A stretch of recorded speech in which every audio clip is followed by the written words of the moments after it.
Okay, புட்டு, good morning.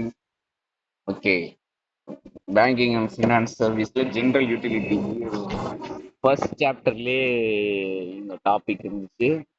So என்னன்னு பார்க்கலாமா? கமர்ஷியல் பேங்க், ஓகேவா? அதாவது நம்மளுக்கு வட்டி விடுற பேங்க்லாம் கமர்ஷியல் பேங்க்.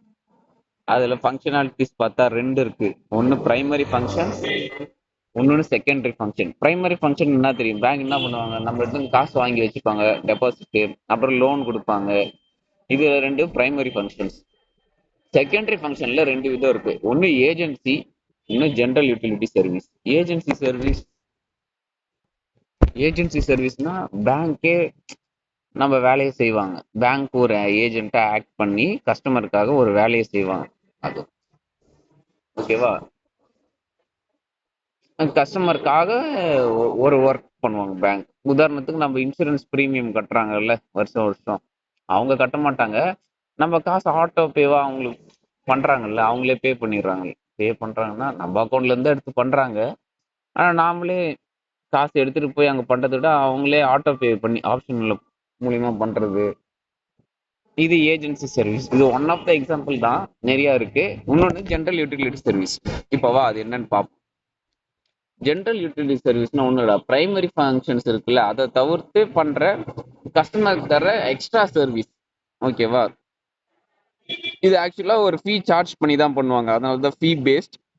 வேல்யூ ஆடட் சர்வீஸ்னா இந்த சர்வீஸ்க்கு ஒரு சில வேல்யூஸ் இருக்கு. உதாரணத்துக்கு இதோட மெயின் இன்டென்ஷனே கஸ்டமர்ஸ் பெனிஃபிட்டுக்காக கொடுக்குற சர்வீஸ் தான். ஓகேவா? அதனால கஸ்டமர்ஸ்க்கு ஈஸியா இருக்கும் டிரான்சாக்ஷன் பண்ண, அக்கௌண்ட் சேஃபா இருக்கும். இந்த மாதிரி நிறைய விஷயங்கள் இருக்கு. அதனால தான் இதுக்கு இட்ஸ் வேல்யூ ஆடட் சர்வீஸ்ன்னு சொல்றோம். அண்ட் இது அக்கௌண்ட் ஹோல்டர்ஸ்க்கு மட்டும் கிடையாது. அந்த பேங்க்ல அக்கௌண்ட் இல்லாதவங்களுக்கு கூட இந்த சர்வீஸ்லாம் கிடைக்கும். உதாரணத்துக்கு தான் இந்த டிமாண்ட் டிராஃப்ட் இருக்குல்ல, டிடி. இந்த டிடி எனக்கு அக்கௌண்ட்டே இல்லைனா கூட நான் அந்த பேங்க்ல போய் இன்னொருத்தருக்கு பணம் அனுப்பணும்னா டிடி மூலியமா நான் பணம் அனுப்பலாம். ஸோ இது ஒரு சர்வீஸா? டிமாண்ட் டிராஃப்ட் மூலியமா ஒரு பணம் அனுப்புறது ஒரு சர்வீஸா? அதனால தான் இது ஜென்ரல் யூட்டிலிட்டி அப்படின்னு சொல்றாங்க. ஓகேவா? இந்த பேங்க் ஆஃபர் பண்ற சர்வீசஸ் ஜென்ரல் யூட்டிலிட்டி சர்வீசஸ். இது நிறைய, இது செகண்டரி ஃபங்க்ஷன் சொல்லியாச்சு. ஃபீ பேஸ் சர்வீஸ், இது ஆக்சுவலா ஃபீ சார்ஜ் பண்ணுவாங்க. அதுக்கப்புறம் என்ன பார்த்தோம்? Convenience and safety. ஆமா, இப்ப நான் பணம் அனுப்புறேன்னா சேஃபா பணம் அனுப்பலாம். கஸ்டமருக்கு ஒரு கன்வீனியன்ஸ் கிடைக்குது இந்த இவங்க கொடுக்குற சர்வீஸ் மூலியமா. அப்புறம் பிசினஸும் சப்போர்ட் பண்ணும், கமர்ஷியல் ஆக்டிவிட்டிஸ்க்கும் சப்போர்ட் பண்ணும். அது என்னென்னு வர வர நான் சொல்லும் போது புரியும். அதான் இது அக்கௌண்ட் ஹோல்டர்ஸ் மட்டும் கிடையாது சார். நான் அக்கௌண்ட் ஹோல்டர்ஸ் இந்த சர்வீஸ்லாம் யூஸ் பண்ணலாம். எல்லா சர்வீஸ்ல சம் சர்வீசஸ். இப்ப சர்வீஸோட டைப்ஸ். ஒன்னு ரெமிட்டன்ஸ் சர்வீஸ். ரெமிட்டன்ஸ்னா இந்த ஏர்போர்ட்லாம் இந்த வேர்டு கேள்விப்பட்ட போல, ரெமிட்டன்ஸ் அப்படின்னா நான் ஒரு இடத்துல இருந்து இன்னொரு இடத்துக்கு போறதுன்னு அந்த மாதிரி மைண்ட்ல வச்சுக்கோ. இப்ப நம்ம பணத்தை ஒரு இடத்துல இருந்து இன்னொரு இடத்துக்கு சேஃபா ஒருத்தருக்கு அனுப்பணும்னு வச்சுக்கேன், பேங்க் மூலியமா அனுப்பலாம். உதாரணத்துக்கு தான் அந்த டிமாண்ட் டிராஃப்ட் நான் சொன்னது. டிமாண்ட் டிராஃப்ட், செக், இது எல்லாமே என் மணியை நான் சேஃபா டிரான்ஸ்ஃபர் பண்ணலாம். டிரான்ஸ்ஃபரிங் மணி சேஃப்லி. யூஸ்வலா பேங்க்ல நம்ம என்னென்ன சர்வீஸ்லாம் யூஸ் பண்ணுவோமோ அதுதான் இந்த டாபிக் ஃபுல்லாவே வரும். அடுத்து சேஃப் லாக்கர். லாக்கர் சர்வீஸ்லாம் பேங்க் ப்ரொவைட் பண்ணுவாங்க தெரியுமா? இந்த படம் பார்த்தா தெரியும், கார படத்துல தனுஷ் லாக்கர் தான் அடிப்பாரு பேங்க்ல இருந்து. Locker service. ஸோ நம்மளோட முக்கியமான பொருட்கள்லாம் அதுல வச்சுக்கலாம். மூணாவது letter of credit. Letter of கிரெடிட்னா இப்ப நான் வந்து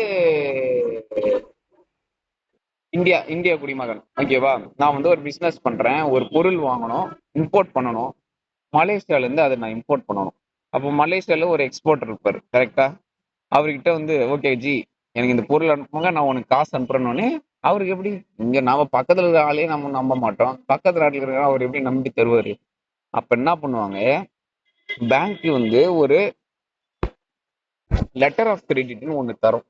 அப்படி என்னன்னா, இந்த இந்த நபர் உங்ககிட்ட இருந்து வாங்குற நபர் வந்து எங்க பேங்க்ல இருக்காரு, நாங்க அஷ்யூரிட்டி தரோம், கேரண்டி தரோம்.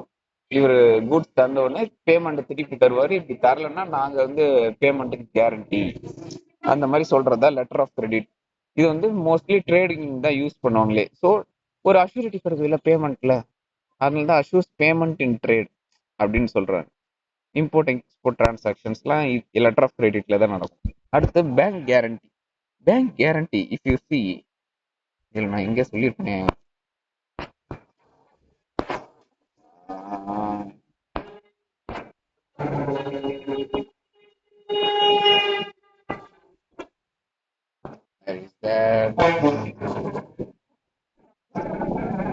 இதுலதான் safe deposit locker bank guarantee பார்த்தோமா, ஒன்றும் இல்லை.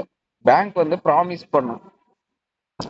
ஓகே, கஸ்டமர் வந்து, அதாவது அந்த பேங்க்ல இருக்க கஸ்டமர் வந்து பணம் தராம போயிட்டாருன்னா இந்த பேங்க் ப்ராமிஸ் பண்ணுது.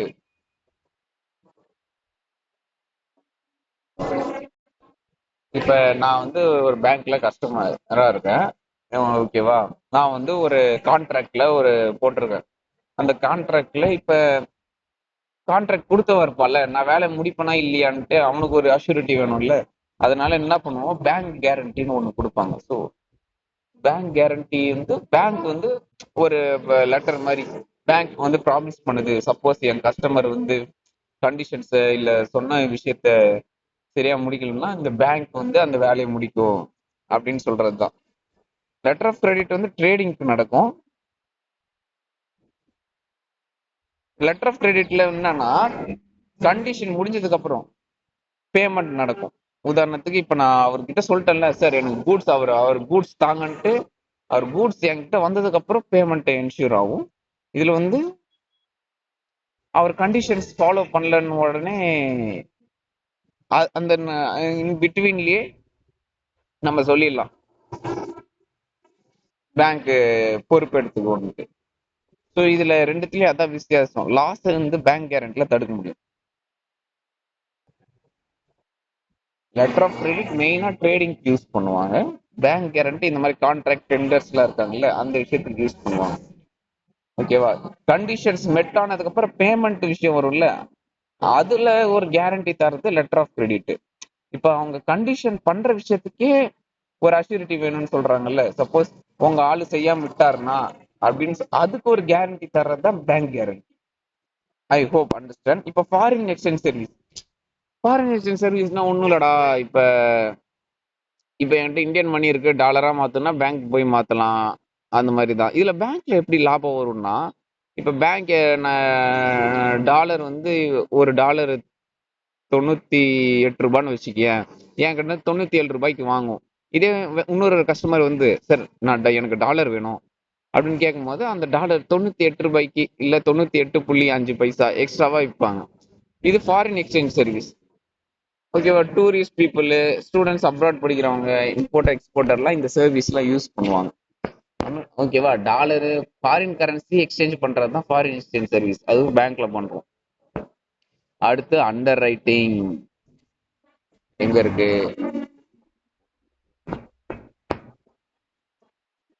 இருக்கா.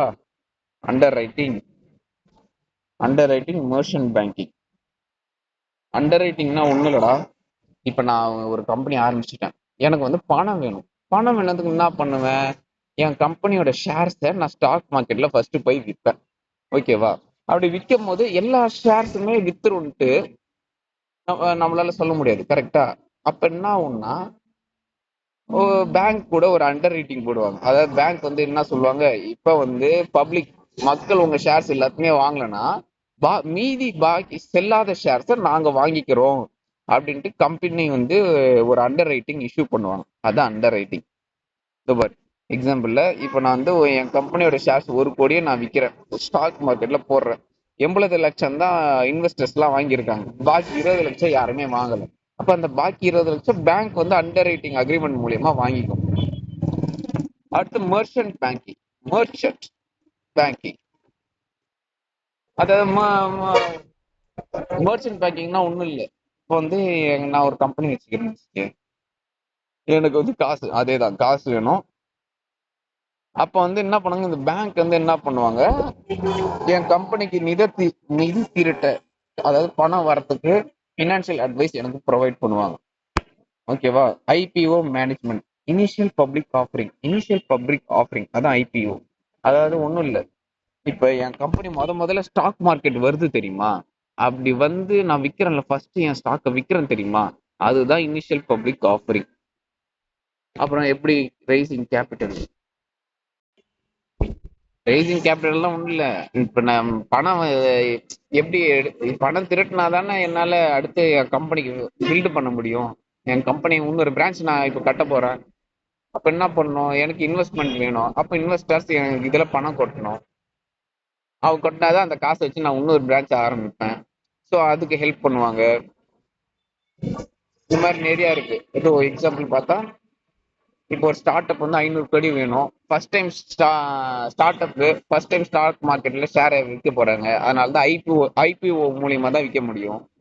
500 கோடி வேணும்னா மெர்ச்சன்ட் பேங்க் என்ன பண்ணுவாங்கன்னா, அந்த கம்பெனிக்கு அட்வைஸ் பண்ணுவாங்க. இந்த டாக்குமெண்ட்லாம் வச்சுக்கோங்க, இப்படிலாம் பண்ணுங்க, இப்படிலாம் ரெடி ஆகுங்க, இதெல்லாம் ரூல்ஸ், இதெல்லாம் ஃபாலோ பண்ணணும் அப்படின்ட்டு இதுக்கெல்லாம் ஹெல்ப் பண்றது தான் மெர்ச்சன்ட் பேங்கிங் சர்வீஸ்.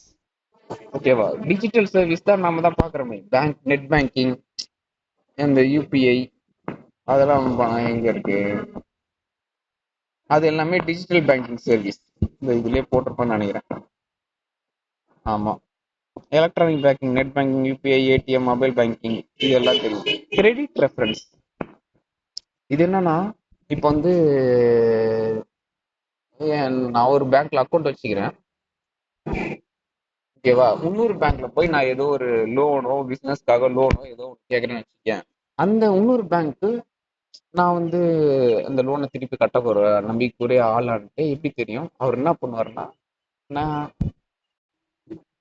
பண்ணுவாருன்னா, நான் அக்கௌண்ட் வச்சுக்கிற பேங்க்ல இருக்குல்ல, அந்த பேங்க்ல இருந்து அந்த பேங்க் இருக்குல்ல, அவங்க நம்ம டீடைல்ஸ்லாம் அந்த இன்னொரு பேங்க் அனுப்புவாங்க. அதாவது இதெல்லாம் இவரோட பினான்சியல் டிரான்சாக்ஷன், அவரோட பினான்சியல் நிலைமை இந்த மாதிரி இருக்கு, இவரு கட்டக்கூடிய ஆள் தான், நம்பலான்ட்டு நம்ம டீடைல்ஸ்ல நம்ம கன்சர்னோட அந்த இன்னொரு பேங்க் அனுப்புவாங்க. அதான் கிரெடிட் ரெஃபரன்ஸ். ஓகேவா? இந்த போட்டுக்கவா, சம்டைம்ஸ் இன்னொரு பேங்க்கு இல்லை பிஸ்னஸ்க்கு வாண்ட்ஸ் டு நோ வெதர், ஓகேவா, இன்னொரு பேங்க் வந்து நம்ம இந்த கஸ்டமர் வந்து திருப்பி கட்டக்கூடாதா, ஃபினான்ஷியலி ரிலேபிளாக இருக்கக்கூடாதான்னு தெரிஞ்சுக்கணும். அப்போ என்ன பண்ணுவாங்க, கஸ்டமர் கன்சர்னோட பேங்க் வந்து நம்ம இன்ஃபர்மேஷனை ஷேர் பண்ணுவாங்க, ஃபினான்ஷியல் இன்ஃபர்மேஷனை ஷேர் பண்ணுவாங்க. அதான் கிரெடிட் ரெஃபரன்ஸ். அப்புறம் என்ன, அட்வைசரி சர்வீஸ். அதான் இதுல மெர்ச்சன்ட் பேங்கிங்ல எப்படி அட்வைஸ் பண்ணாங்க ஒரு கம்பெனிக்கு, எப்படிலாம் கேபிட்டல் ரைஸ் பண்ணணும்ட்டு. அந்த மாதிரி tax guide, business information, investment advice பண்றது, இது எல்லாமே அட்வைசரி இன்ஃபர்மேஷன். நம்ம ஊர்ல எப்படி தெரியும், ஒரு ஸ்கீம் வந்தா சொல்றது. அதுதான்.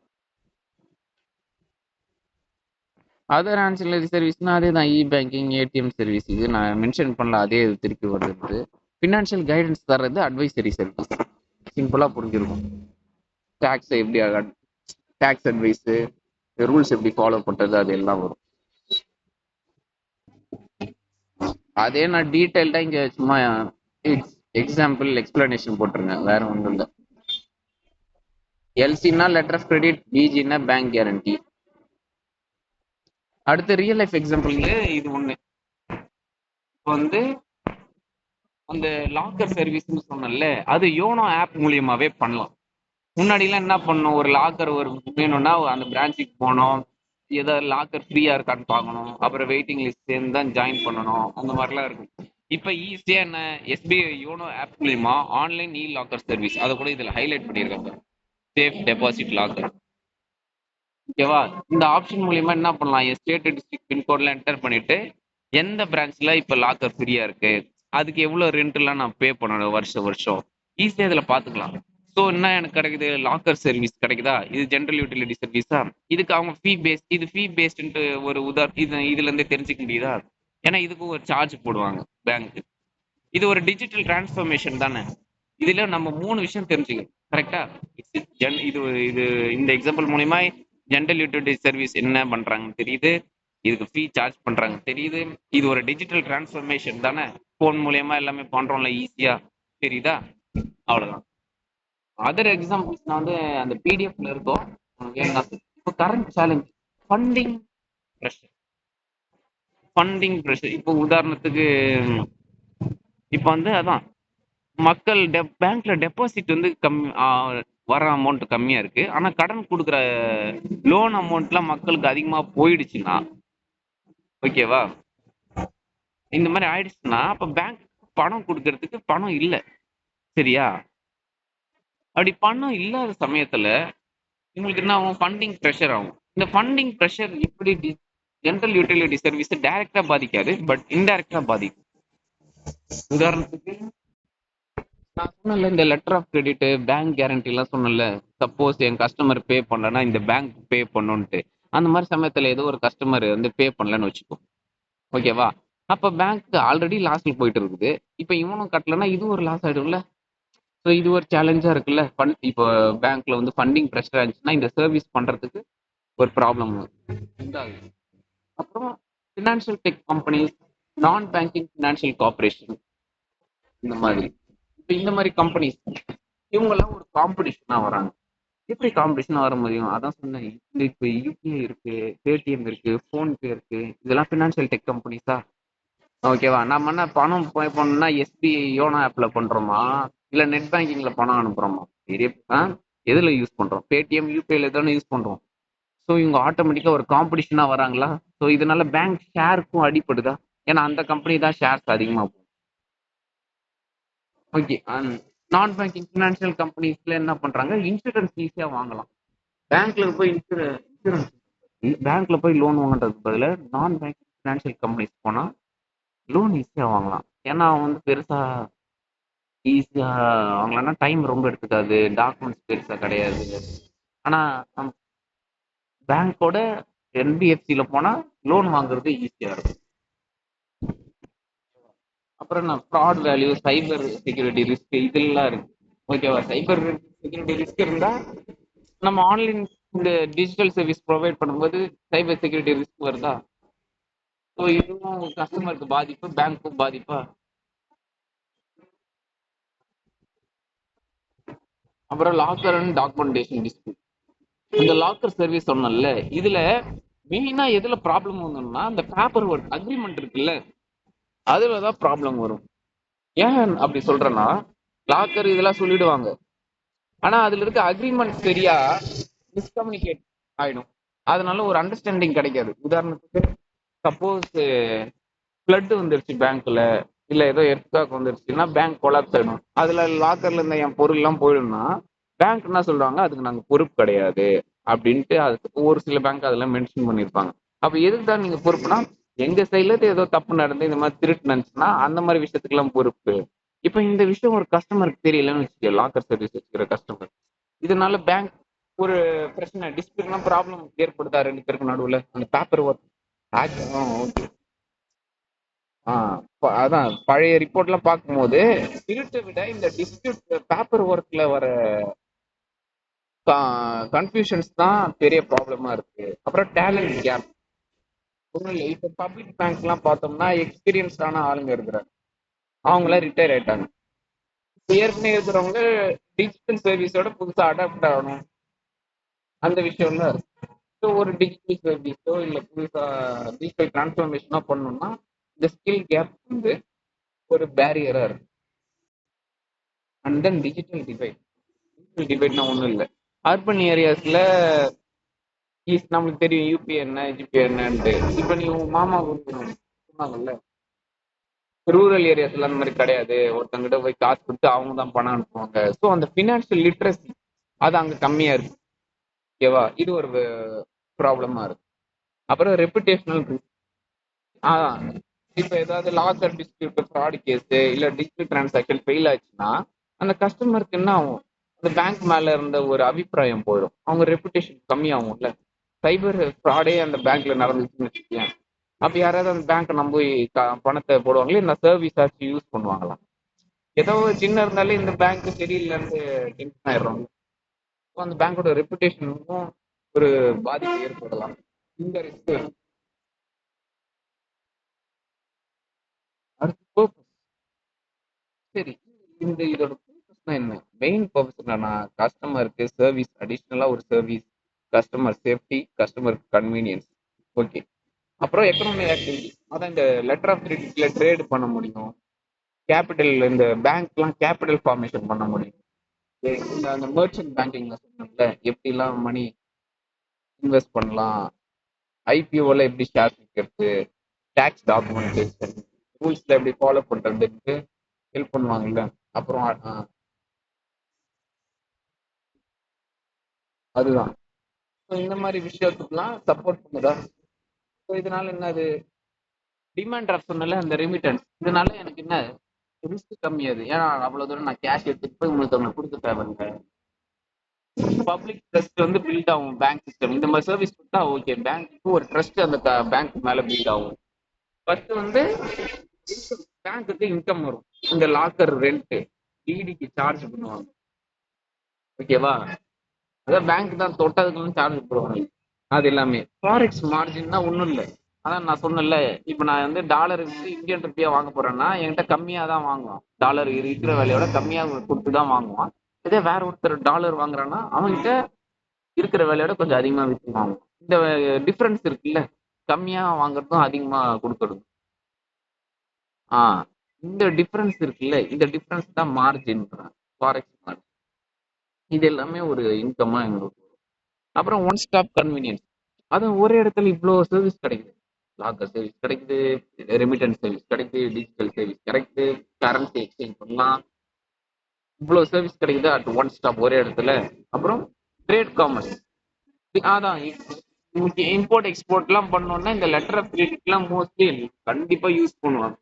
இது ஒரு கேரண்டி ஆக்ஸ். அப்போ ட்ரேட் நடக்கணும்னா இப்போ என்ன ஆகும், எக்கனாமியே டவுன் ஆகிடாது. கஸ்டமருக்கு ரிலேஷன்ஷிப் பில்ட் ஆகும். ஒன்ஸ் கஸ்டமர் யூஸ் பண்ற பேங்கோட சர்வீஸ் யூஸ் பண்ணும்போது அவருக்கு நல்ல இது பெனிஃபிட் அடைஞ்சிச்சுன்னா நியூ கஸ்டமர்ஸும் வரலாம். அந்த கஸ்டமர் ஒரு பழைய கஸ்டமர், ரொம்ப வருஷமா இருக்கிற கஸ்டமரா மாறலாம். அந்த பேங்கோட மற்ற ப்ராடக்ட்ஸும் அவர் யூஸ் பண்ண வாய்ப்பு இருக்கு. இது எல்லாமே purpose. அடுத்து இம்பார்ட்டன்ஸ் அண்ட் பெனிஃபிட்ஸ். பேங்க்குக்கு என்ன பெனிஃபிட் கிடைக்கும், டைவர்சிஃபைடு, நிறைய வகையில இருந்து இன்கம் வருது இல்ல, அதே கதை தான். டிடி சார்ஜ்ல இன்கம் வருது, லாக்கர் சர்வீஸ்ல இன்கம் வருது, டிஜிட்டல் சர்வீஸ் போனா அதுக்கு ஒரு யூபிஐல பண்ணா இவ்வளவு காசு, ஜிபேல பண்ணா டாக்ஸ் கிடையாது. நிறைய டைவர்சிஃபை, வெவ்வேறு இடத்துல இருந்து இன்கம் வருதா. அப்புறம் கஸ்டமரோட ரிலேஷன்ஷிப் பில்ட் ஆகுதா. புது கஸ்டமர்ஸ் அட்ராக்ட் பண்ண முடியுமா. ஏன்னா ஜென்ரல் யூட்டிலிட்டி நான் அக்கௌண்ட் ஹோல்டர்ஸ் சில சர்வீஸ்லாம் இருக்கு, அவங்க அந்த சர்வீஸ் யூஸ் பண்ணி அவங்களுக்கு பிடிச்சிருச்சுன்னா நம்ம அதே பேங்க்ல கஸ்டமர் கூட ஆகலாம். கஸ்டமருக்கு என்ன சேஃப்டி கிடைக்குது, லாக்கர் கிடைக்குது, கன்வீனியன்ஸ், ஈஸியா பேமெண்ட் பண்ண முடியுது, நிறைய சர்வீஸ் ஆக்சஸ் பண்ண முடியுது. அப்புறம் அதான் கேஷ்லெஸ் டிரான்சாக்ஷன், செக்யூரிட்டி, அசட் சொத்து ப்ரொடெக்ஷன். எக்கனாமி என்ன, ட்ரேடு நடக்குதுன்னு சொன்னல. ஸோ ட்ரேடு நடந்தா என்ன ஆகும், என்னால் ரெமிட்டன்ஸும் பண்ண முடியும். லெட்டர் ஆஃப் கிரெடிட் ஒன்று இருக்கும் தவிர ரெமிட்டன்ஸ், அதான் பணம் அனுப்புறது டிஜிட்டல் மூலயமா அக்ராஸ் த கண்ட்ரிஸ் பணம் அனுப்பலாம். ஸோ ட்ரேட் ஸ்மூத்தாக நடக்கும். ஃபினான்ஷியல் இன்க்ளூஷன்னா ஒன்றும் இல்லை, புது கஸ்டமர்ஸ் நம்ம அட்ராக்ட் பண்ணுறோம்ல, அதான் ஃபினான்ஷியல் இன்க்ளூஷன். அப்புறம் கேபிட்டல் ரைஸ் பண்ணுறது, அண்டர் ரேட்டிங் மூலயமா கேபிட்டல் ரைஸ் பண்ணுறது. அதான் அந்த இப்போ நான் ஷேர்ஸ் புது கம்பெனி வந்தா என் ஷேர்ஸ் விற்றுட்டேன், பாக்கி இருக்க ஷேர்ஸ் விற்கலன்னா என்ன ஆகும், என்ன ஆகும், அந்த பேங்க்கே அந்த பாக்கி இருக்க ஷேர்ஸ் விற்குதா, அப்போ அந்த கம்பெனி காசு வருது, அந்த கம்பெனி அதை வச்சு கேபிட்டல்ல வந்து பீட் பண்றாங்க, கேபிட்டல் ரைஸ் ஆகுதா. அதுக்கடுத்து டிஜிட்டல் டிரான்ஸ்ஃபர்மேஷன், பார்த்தாலே தெரியும். யூபிஐ என்ன, UPI transaction according to the May 2026 இவ்வளோ கோடி, 25 கோடி டிரான்சாக்ஷன் நடந்திருக்கு. இதெல்லாம் டிஜிட்டல் டிரான்சாக்ஷன் மூலியமா தானே இதெல்லாம் தெரியுது. பழைய ரெமிட்டன்ஸ் இருந்துச்சுன்னா, அதாவது டிடி மூலியமெல்லாம் போய் பண்ணியிருந்தா இவ்வளோ காசு எவனாவது, இவ்வளோ டிரான்சாக்ஷன் இவ்வளோ மணிக்கு நடந்திருக்காது. அப்புறம் ஏஐ பஸ் பர்சனலைசேஷன், அதாவது ஒரு இண்டிவிஜுவல் கஸ்டமருக்கு ஏஐ யூஸ் பண்ணி என்ன தேவைன்ட்டு அந்த ப்ராடக்ட் ஆஃபர் பண்ணலாம். டிஜிட்டல் லாக்கர் சர்வீஸ், அந்த யோனோ எஸ்பிஐ, அது ஒரு உதாரணம் தப்பு. ஃப்ராட் டிடெக்ஷன், இது வந்து ஆர்பிஐ வந்து முள் ஹண்டர் ஏஏன்ட்டு ஒரு டூலை லான்ச் பண்ணியிருக்காங்க. இது எதுக்குன்னா முள் அக்கௌண்ட்ஸ், அதாவது எந்த அக்கௌண்ட்லாம் ஃப்ராட் பண்ணி நவுத்துறாங்களோ அதெல்லாம் டிடெக்ட் பண்றதுக்கு யூஸ் பண்றது. இது ஒரு one of the example. Fraud டிடெக்ஷனை ஏஐ யூஸ் பண்ணி. Open banking and super apps, அதேதான் சூப்பர் ஆப்ஸ். ஒரே அதான் இப்போ நெட் பேங்கிங் ஆப்லேயே எவ்வளோ இது பண்ணலாம். அதான் super app, payment card, forex investment எல்லாம். டிஜிட்டல் டிரான்ஸ்ஃபர்மேஷனுக்கு பாக்கி இன்னொரு எக்ஸாம்பிள். கோர் பேங்கிங் சொல்யூஷன்னா ஒன்றும் இல்லடா. இப்போ எந்த பேங்க் போனாலும் இல்லை, நம்ம டீட்டெயில்ஸ் டைப் பண்ண உடனே என்ன வருது, நம்ம ஃபுல் ஹிஸ்ட்ரி வருதா, இவர் இந்த பேங்க்ல இவ்வளோ அக்கௌண்ட் வச்சுக்கிறாரு, இவ்வளோ கடன் வாங்கியிருக்காருன்ட்டு. நம்ம லோன் கேட்கும் போதெல்லாம் ரிஜெக்ட் பண்றாங்கல்ல, அதெல்லாம் கோர் பேங்கிங் சொல்யூஷன் தான். இது வந்து ஒரு சாஃப்ட்வேர் தான். ஓகேவா? இந்த சாஃப்ட்வேர் மூலியமா நம்ம டீட்டெயில்ஸ் அப்படியே எடுத்துருவாங்க. மொபைல் ஆப், யூபிஐ, பிபிஎஸ்னா பாரத் பில் பேமெண்ட் சிஸ்டம். இது மூலியமா தான் எலக்ட்ரிசிட்டி பில், வாட்டர் பில்லாம் நம்ம இதுல தான், இது மூலியமா தான் கட்டுறோம். Bharat bill payment system. ஆர்பிஐயோட வேணாம். ஓகே, வேற என்ன ஃபண்ட் ஈஸியா ட்ரான்ஸ்ஃபர் பண்ணலாம், இ லாக்கர், வீடியோ மூலியமா கேவைசி பண்றது, ஏஐ சேட் பாட் இருக்கும்ல, ஏதோ பேங்க் குவரிஸ்க்கு ஏஐ சேட் பாட், இதெல்லாம் தான்.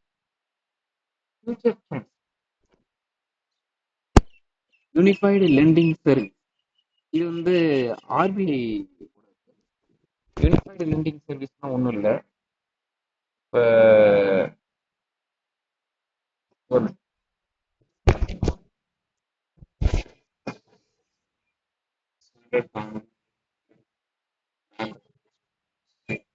பேப்பர் ஒர்க்கே இல்லாம ஈஸியா லோன் கிடைக்கும். யூனிஃபைட் லெண்டிங் சர்வீஸ் எப்படின்னா, இதில் என்ன பண்ணுறோம், அது வந்து டிஜிட்டல் பிளாட்ஃபார்ம் ஆர்பிஐ கிரியேட் பண்ணது. ஓகேவா? லெண்டர்ஸ், அதை கடன் கொடுக்குறவங்க நம்மளுக்கு இப்போ அஷ்யூரிட்டி கேட்பாங்கல்ல, ஏதாவது வையன்ட்டு. அப்போ என்ன பண்ணுவோம், நம்ம லேண்ட் ரெஜிஸ்டர், டேக்ஸ் ஃபில்லிங், இது எல்லாமே என்ன பண்ணுவாங்கன்னா, நம்ம அஃபிஷியல் ரெக்கார்டு இருக்கும். இப்போ வந்து எனக்கு காசு வேணும், கடன் வாங்க போகிறேன்னு வச்சுக்கேன், என்னோட லேண்ட் பத்திரம், டேக்ஸ் ஃபில்லிங்கு, இது எல்லாமே லெண்டரோட. ஓ, இப்போ நான் கடன் வாங்கணும்னு வச்சுக்கேன், ஏகப்பட்ட பேப்பர் ஒர்க் இருக்குது. இல்லை ஒரு பிஸ்னஸ் லோன் வாங்கணும், லோன், ஆமாம், கடன் வாங்க போகிறோம்னா ஏகப்பட்ட பேப்பர் ஒர்க் இருக்கா. பேங்க் நிறைய டைம் போயிட்டு வரணும், டேக்ஸ் ரிட்டர்ன், டேக்ஸ் ஃபைல் பண்ணணும், ப்ராப்பர்ட்டி எது இருந்தால் அதை காமிக்கணும். இப்போ புதுசாக இதனால என்ன ஆகும்னா, fast and digital, ULI, unified lending service என்னன்னா, இப்போ நான் லோனுக்கு வந்து ஃபோன் மூலியமாகவே ஆன்லைனில் அப்ளை பண்ணலாம். ஸோ பேங்க் என்ன பண்ணோம், ஓடிபி மூலயமா என் பெர்மிஷன் நான் எல்லாத்தையுமே அக்ரி பண்ணிட்டேன்னா, கொடுத்துட்டேன்னு வச்சுக்கேன், அதுவே என்னோட டேக்ஸ் டேட்டா, என் பேங்க் ஹிஸ்ட்ரி, லேண்ட் ரெக்கார்ட்ஸ் எல்லாமே வித்தின் ஏ செகண்ட்ல இன்ஸ்டண்ட்டாக யூஎல்ஐ வந்து எடுத்துக்கும், என் பேங்க் அப்ரூவல், பேங்க் மூலயமா. ஸோ பேங்க் என்ன பண்ணுவாங்க, உடனே ஓகேவா எல்லாம், இது எல்லாமே நீங்கள் டக்கு டக்குன்னு முடிச்சிட்டிங்களா, உடனே அப்ரூவ் பண்ணிடுவாங்க இன்ஸ்டன்ட் ஆஃப் வீக்ஸில். இதான் unified lending service, UPI for loans. இது எப்படின்னா, இப்போ வந்து யூபிஐ மூலியமா என்ன பண்ணலாம், ஒரே கிளிக்ல வெவ்வேறு பேங்க்ல காசு அனுப்புறோம்ல, யூஎல்ஐயும் அதே மாதிரி தான். லெண்டர்ஸுக்கு நம்ம, அதாவது நான் தான் லெண்டர்ஸுக்கு நம்ம அஃபிஷியல் ரெக்கார்ட்ஸ் உடனே போயிடும். அப்படி உடனே அவங்களுக்கு போயிடுச்சுன்னா என்ன ஆகும், அவங்க ஈஸியாக பார்த்து செக் பண்ணிட்டு உடனே சீக்கிரம் லோன் தருவாங்கல்ல, அவ்வளோதான். அப்புறம் டிஜிட்டல் ருப்பி, இது வந்து ஆர்பிஐ கிரியேட் பண்ண சென்ட்ரல் பேங்கிங் டிஜிட்டல் கரன்சி, அதான் டிஜிட்டல் இ ருப்பின்னுவாங்க.